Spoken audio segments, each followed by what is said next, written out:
என்ன சொல்கிறதுங்க, மனுஷன் பூந்து விளையாடிருக்கான். டாக்டர் சிம்பிளி வித் தமிழ், நான் உங்கள் தமிழ்தான். இன்னைக்கு நாம காந்தான்ற படத்தை தேட்டரில் போய் பார்க்க போகிறோம். ஸோ படம் எப்படி இருக்குன்றது அந்த வீடியோவில் நீங்கள் பார்க்க போகிறீங்க. அண்ட் படம் முடிச்சுட்டு கடைசியில் நான் வீடியோவில் படம் எப்படி இருக்குது அப்படின்றத நான் சொல்கிறேன். எப்பவும் போல் ஒரு வீடியோவாக இல்லாமல் இந்த படம் ஒரு பயங்கரமான ஒரு பயோபிக் ஃபிலிம் அப்படின்னு சொல்லியிருக்காங்க. அண்ட் நானும் போய் படத்தை பார்க்க போகிறேன். படம் எப்படி இருக்குன்றதை நான் கடைசியில் நான் சொல்கிறேன். இன்னொரு ரொம்ப முக்கியமான விஷயம், எனக்கு லக்கி பாஸ்கர் வந்து ஒரு பெரிய டிசப்பாயின்மெண்ட். இந்த படமாச்சு நல்லா இருக்கான்னு அப்படின்றத நம்ம போய் பார்ப்போம்.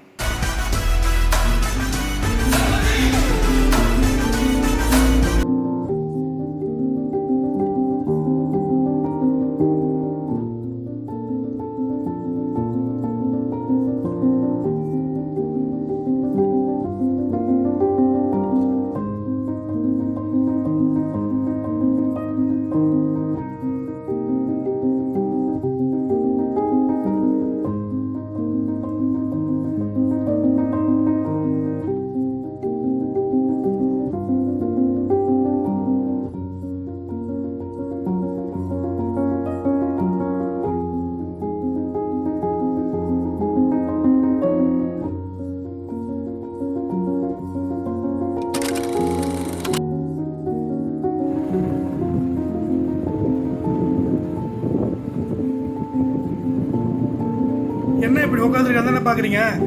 படம் செகண்ட் ஹாஃப்லாம் தூக்கம் வந்துருச்சு. இதில் வேறு நைட் ஷோ வேறு, பயங்கரமாக தூங்கிட்டேன். என்ன பண்ணுறது, லக்கி பாஸ்கர் தான் அப்படி இருக்குன்னு இந்த படம் போனால் இந்த படம் அதுக்கு மேலே இருக்குது. First half okay nice, second half investigation சொல்லி என்னை தூங்க வச்சிட்டானுங்க படத்தை. காமெடின்றாக்டும் சரியில்லை, எதுவும் சரியில்லை. சரி ஓகே, நம்ம இதுக்கப்புறம் போக போக கொஞ்சம் ஒரு மாதிரி நல்லா இருக்கும் அப்படின்னு பார்த்தா கடைசி 8 கார்டில் தான் எழுந்தேன். தூங்கிட்டேன். செகண்ட் ஹாஃப்லாம் பெருசாக ஒன்றும் இல்லை. ஏங்க இப்படி பண்ணுறீங்க? நல்ல ஸ்கிரிப்டாக எடுத்து கொஞ்சம் பண்ணுங்கப்பா. என்னால் முடியலை, தூக்கம் வருது. தயவு செஞ்சு கொஞ்சம் பெட்டராக பண்ணுங்கள். அண்டு உண்மையான வாழ்க்கை வரலாறுன்னு சொன்னீங்க. ஓகே, ஃபர்ஸ்ட் ஹாஃப்லாம் ஒரு மாதிரி நல்லா இருந்தது. பட் செகண்ட் ஹாஃபில் வந்து பார்த்தீங்கன்னா இன்வெஸ்டிகேஷன் சொல்லிட்டு படம் அப்படியே ஸ்லோ ஆச்சு. ஸோ அந்த இடத்துல தான் எனக்கு ரொம்ப கொஞ்சம் மாதிரி ட்ராக் ஆச்சு. என்ன பண்ணுறது, ஓகே அப்படின்ற மாதிரி தான் இருக்குது படம். நீங்கள் துல்கர் சல்மான் ஃபேனாக இருந்தீங்கன்னா போய் பாருங்கள். அண்ட் ரொம்ப இம்பார்ட்டண்ட்டான ஒரு நல்ல விஷயத்தை நான் சொல்கிறேன். படத்தில் துல்கரோடைய ஆக்டிங், அதாவது நடிச்சிருக்காருலாம் இல்லைங்க, கேரக்டராகவே வாழ்ந்துருக்காரு. சரியான ஒரு ஆக்டிங் பண்ணியிருக்காரு.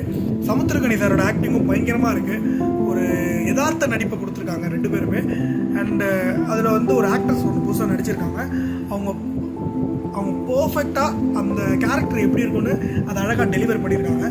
வேலை வாங்கியிருக்காரு டைரக்டர் செல்வராஜ் அவர்கள். கரெக்டாக சொல்கிறேன்னா தெரியல பேரை. ஓகே, ஒரு புது படம், ஐ மீன் அவருடைய முதல் படமே ஒரு பயோபிக்கு.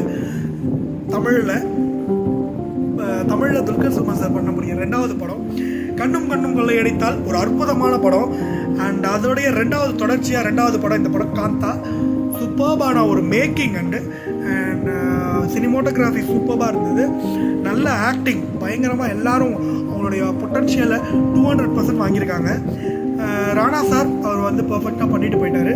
பட் கண்டென்ட் வைஸ் பார்த்தீங்கன்னா அதான் செகண்ட் ஹாஃப் வந்து சரியான ட்ராகு. இன்னும் கொஞ்சம் விறுவிறுப்பாக கொண்டு போயிருந்தா படம் நல்லா இருந்திருக்கும்னு தோணுச்சு. ரொம்ப ஒரு மாதிரி இழுத்துட்டாங்க, டியூரேஷனை குறைச்சிருக்கலாம்.